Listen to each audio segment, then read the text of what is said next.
Boris Johnson should not cave into the European Union's demands on fishing for a fundamental reason, former Conservative Party Minister Patrick Nicholls has claimed. The British and European negotiating teams are holding talks in Brussels this week. While the discussions have made little progress so far, the two sides appear more willing to compromise this time. According to Brussels sources, the UK has offered a 3-year transition period for European fishing fleets to allow them to prepare for the post-Brexit changes as part of an 11th-hour deal sweetener. The catches of EU fishermen would be phased down between 2021 and 2024 to offer time for European coastal communities to adapt to the changes. The idea of a phase-down period had been floated previously, but details had not been provided until recent days. However, the news immediately angered the British fishing industry, with the head of the National Federation of Fishermen's Organisations warning that anything which smacked of common fisheries policy light would be unacceptable. In a letter to the UK's chief negotiator David Frost, the head of the Scottish Fishermen's Federation, SFF, Elspeth MacDonald, added it was imperative at this crucial stage that the UK remained steadfast, noting, "Anything given away now will never be regained." In a report for the Brexit think tank Red Cell, titled Putting the Fisheries Negotiations into Context, former Conservative MP Patrick Nicholls claimed it would actually be wise to give the EU a generous deal on fisheries in exchange for something else, as fishing is a minuscule part of our economy. Mr. Nicholls was the Conservative MP for Tighnbridge between 1983 and 2001. Within a year of entering the House of Commons, Mr. Nicholls was made a parliamentary private secretary to the Home Office Minister David Miller, and subsequently to the Minister of Agriculture John Selwyn Gummer. He then served as a junior employment minister between 1987 and 1990 and as a junior environment minister in 1990 under Margaret Thatcher. Mr. Nicholls argued that if it was just a matter of money,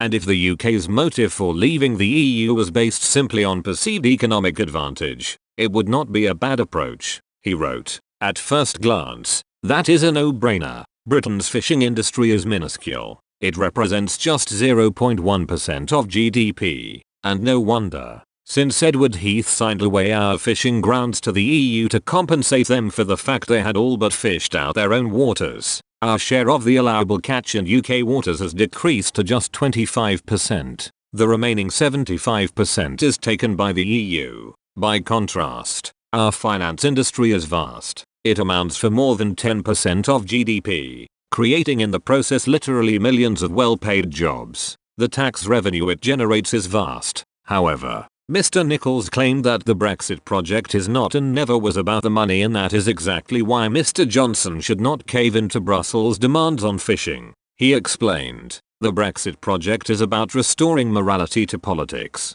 It's about restoring to the British people the right to govern themselves by electing and dismissing the politicians who govern their lives. How did they ever lose that right? How was it that in 1975, when granted a referendum on membership of the European Union, or rather the common market as it was then, they seemingly surrendered that right? And the answer is that the British people were systematically lied to about the nature of the union they were joining, and they were lied to specifically about what had been surrendered in the matter of fishing policy." Mr. Nicholls added, "That is why Boris Johnson must get this right, and to his great credit he has never sought to suggest that stuffing what is left of the British fishing industry is just a cruel necessity, an unfortunate but unavoidable exercise in realpolitik. We need to be clear here. It is not that Boris Johnson or any of today's Conservative leaders are themselves guilty of what their forebears did. The Prime Minister was only 8 years old when we entered the common market in 1972. No guilt can attach to him or any of today's Conservative leaders for what their forebears did,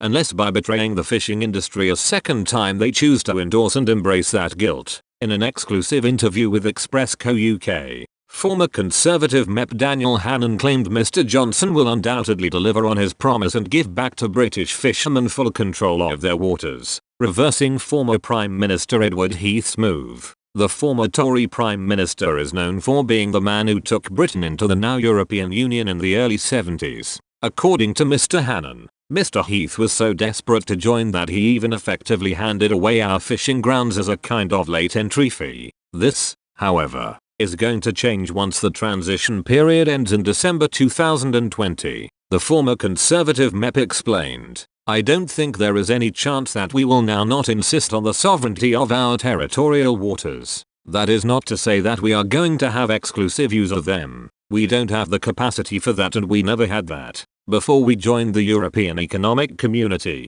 EEC, we always had bilateral and multilateral agreements with our neighbors like every other country in the world does. If fish spawn in the waters of one country, reach maturity in another, of course those two countries will get together and agree a quota system that they can both share and benefit from. We will do that just like Norway or Iceland, Mr. Hannan noted, but it will be on the basis that we are a sovereign country, making agreements with our neighbors rather than on the basis that North Sea fish stocks are a common resource to which all members have equal access. Mr. Johnson has been very clear about that. We will take back sovereignty out to 200 miles or the medium line, as allowed under maritime law. We will look for friendly and mutually profitable deals with our neighbors in the Netherlands, France and so on that will serve our interests as well as theirs. But we will do so as a sovereign country.